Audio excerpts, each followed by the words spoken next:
Challenge करके कहता हूं, आज इस आंदोलन में जिस सरकार के नेतृत्व में हमारे लोगों की पीठ पर लाठियां पड़ेगी, उस सरकार की कुर्सी को पलटने का काम, तख्ता पलट करने का काम भी हम आने वाले कल में करेंगे।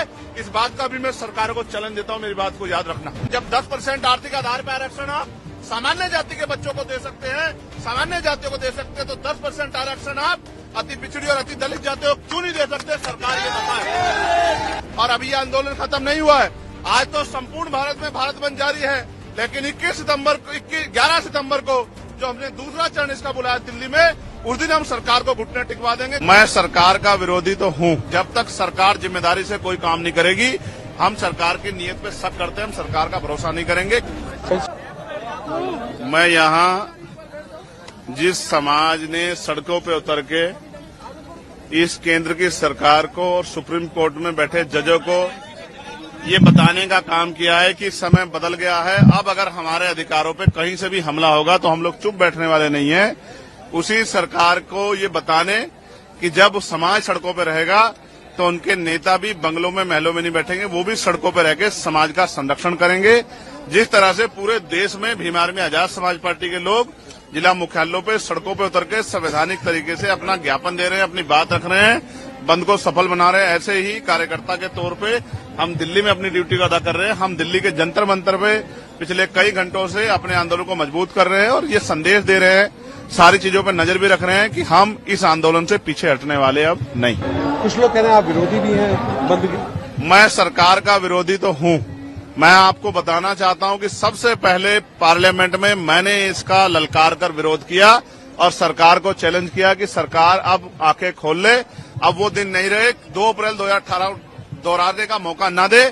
और फिर सरकार ने अपनी बात रखते हुए कहा कि हम इसको नहीं कर रहे हैं, उसको नहीं कर रहे हैं, लेकिन जब तक सरकार जिम्मेदारी से कोई काम नहीं करेगी, हम सरकार की नीयत पे शक करते हैं, हम सरकार का भरोसा नहीं करेंगे। क्योंकि हमने देखा है आरक्षण पे सिर्फ ये हमला नहीं, निजीकरण के द्वारा, लेटरल एंट्री के द्वारा, जैसा अभी आपने 45 का कर दिया था, तो हमने जबरदस्त आवाज उठाई तो आपको वापस लेना पड़ा। फिर ठेकेदारी के जरिए, संविदा के जरिए, आउटसोर्सिंग के जरिए, जिस तरह से आपने सरकारी नौकरियों को खत्म करके आरक्षण की धज्जियां उड़ाने का काम किया, ये किससे छिपावा नहीं है।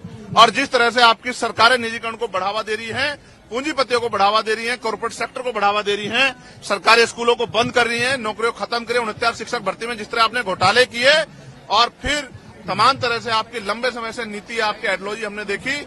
हम इस सरकार के ऊपर, इनकी नीतियों पर भरोसा नहीं करते, इसलिए हमें इस सरकार की नीयत पे खोट है। डॉक्टर बाबा साहब अम्बेडकर ने कहा था, संविधान कितना भी अच्छा क्यों ना हो, चलाने वाले हाथ अच्छे नहीं होंगे, उनकी नीयत अच्छी नहीं होगी, उनकी नीति अच्छी नहीं होगी, तो अंत संविधान बुरा साबित होगा। इसलिए आज हम ये नीला झंडा लेके आते हैं कि हम किसी भी कीमत पे सरकार के हथकंडों को, सरकार की बुरी मंशा को, सरकार के षड्यंत्रों को कामयाब नहीं होने देंगे। एक और बात, अगर सरकार कहती है कि बंटवारे की बात, वो कुछ देने की बात कर रहे हैं, तो मैं आपको विश्वास दिलाता हूं, मैं चंद्रशेखर आजाद, बाबा साहब अम्बेडकर, मान्यवर काशीराम साहब, मान्यवर दीना भाना वाल्मीकि जी के मिशन का सिपाही, मैं आपको विश्वास दिला कहता हूं, ये हमारे भाइयों की बात है। हम अपने भाइयों से इस आंदोलन के बाद टेबल टॉक करेंगे, उनकी समस्या को सुनेंगे, अपनी बात भी रखेंगे और मिलकर अपनी समस्या का हल निकालेंगे। हम बंदर बाट नहीं होने देंगे। हम सरकार को अपने अधिकारों पे राजनीतिक रूप से फायदा लेने के लिए अपने लोगों को लड़ने नहीं देंगे। हम अपने भाईचारा बना के रखेंगे। और फिर मैं कह रहा हूं, मैंने 1.5 साल पहले मांग उठाई थी कि जो जिन जातियों को अवसर नहीं मिले, जब 10% आर्थिक आधार पर आरक्षण आप सामान्य जाति के बच्चों को दे सकते हैं, सामान्य जातियों को दे सकते हैं, तो 10% आरक्षण आप अति पिछड़ी और अति दलित जातियों को क्यों नहीं दे सकते? सरकार ये बताए। लेकिन सरकार ने की मंशा ही कभी ये नहीं थी। सरकार की मंशा तो जातिगत आरक्षण को खत्म करने की है। सरकार की मंशा तो जातिगत आरक्षण को खत्म करके, हमारी संवैधानिक ताकत खत्म करके, आर्थिक आधार पर आरक्षण लागू करके अपने लोगों को फायदा देने की है। सरकार की मंशा तो लेटर एंट्री करके हमारे लोगों को सिस्टम से निकाल के, अपनी विचारधारा के लोगों को सिस्टम में बिठा के, और पॉलिसी मेकिंग में जब उनके लोग बैठे होंगे तो हमारे लिए पॉलिसियां नहीं बनेंगी। इसलिए हमें सरकार की नीयत पे खोट है। हम अपने भाइयों के साथ खड़े हैं। अगर हमारे भाइयों को हिस्सा देने की बात आएगी तो हम अपना हिस्सा भी उनको दे देंगे, लेकिन सरकार की नीयत के खोट को और सरकार की प्रणालियों को हम लोग लागू नहीं होने देंगे। और अभी ये आंदोलन खत्म नहीं हुआ है।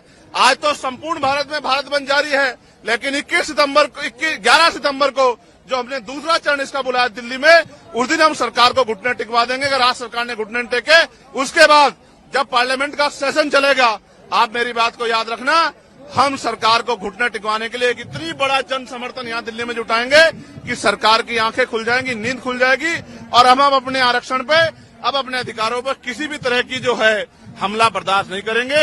अपनी भाईचारे को बना के रखेंगे, अपनी एकता को बना के रखेंगे और दुश्मन की चालों को भी कामयाब नहीं होने देंगे। मैंने सरकारों को ये भी कहा है, जिस तरह लाठियां बिहार में हमारे लोगों पे मार रहे हो, हमारे लोगों को पीटने के चक्कर में एसडीएम को ही पुलिस ने पीट दिया। ये जो लाठी मारने की प्रथा है, इसका भी सूद समेत हम लोग जवाब देंगे आने वाले कल में, और आपकी लाठियों का जवाब जो है हम लोग अपने तरीके से, संवैधानिक तरीके से देंगे।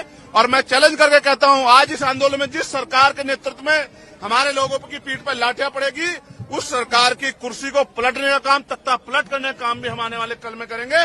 इस बात का भी मैं सरकार को चैलेंज देता हूं, मेरी बात को याद रखना। चंद्रशेखर जी, जो 2000 इलेक्शन में अभी पार्लियामेंट के जो इलेक्शन हुआ उसमें जो लोग संविधान की कॉपी लेकर घूम रहे थे, आरक्षण और संविधान को बोले थे कि आरक्षण खत्म कर दिया जाएगा, और आज वो कहाँ दिखाई दे रहा है? देखिए, मैं आज अपने समाज के संरक्षण के लिए, समाज के आवाज को मजबूत करने के लिए सड़क पर उतरा हूं। आज मैं किसी को कुछ नहीं कहना चाहता। हमारे समाज की आंखें वो सबको देख रहा है, कौन क्या कर रहा है। समाज की आंखें नहीं, ऐसा नहीं समाज की आंखें नहीं है, समाज देख रहा है। और अब समाज आने वाले कल में जो फैसले लेगा, उनसे सभी दलों को एहसास होगा कि किस तरह से चुप्पी रखी जाती है और किस तरह से बंद मुंह करके सरकार को समर्थन दिया जाता है।